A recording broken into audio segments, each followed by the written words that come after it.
Di ba, be, sabi ko, pag nakakainom ka, matulog ka na. Hindi yung pagkakainom mo, ay ngaw-ngaw ka rin ng ngaw-ngaw. Ang bigat pa naman ng kamay mo. Pagka ganun, matutulog na. Ang hirap din naman kasi sa'yo, ayaw mo nang pinagsasabihan ka eh. Yung iyo din ang laging nasusunod. Paano na lang pag lumabas ako ng bahay? Makikita ng mga kapitbahay na ganyan.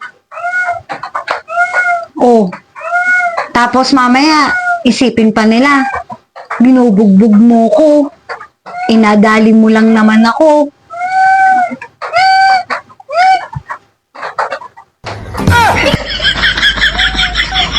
Oh, kumain ka. Ayaw, di ma. Yun na, be. Nagbabari ka kasi. Tumahimik ka na lang, matulog ka na, di ba? Opo, be. Uulit ka pa ba? Hindi na, be. Oh, ano sasabihin mo sa akin? Sorry, be. Oh, kumain ka. Hindi ka po pwedeng umabsent, ha? Alam mo pa namang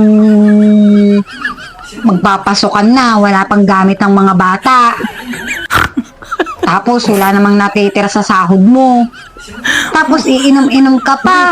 Iinom ka pa ba? Hindi na, be. Buti naman. Palakas ka ng katawan mo. Oo, be. Mamaya, pabibilang kita ng gamot dun sa mga bata. Alin pa ba masakit sa'yo? Wala, be. Hindi kita pwedeng dalhin ng ospital eh. Wala tayong pampa-ospital. Sorry, be. Sige nga, pinapakain pa kita. Tubig, gusto mo? Oo, be. Salamat. Mag-promise ka. Hindi ka naiinom? Hindi na, be. Promise. Hindi naman.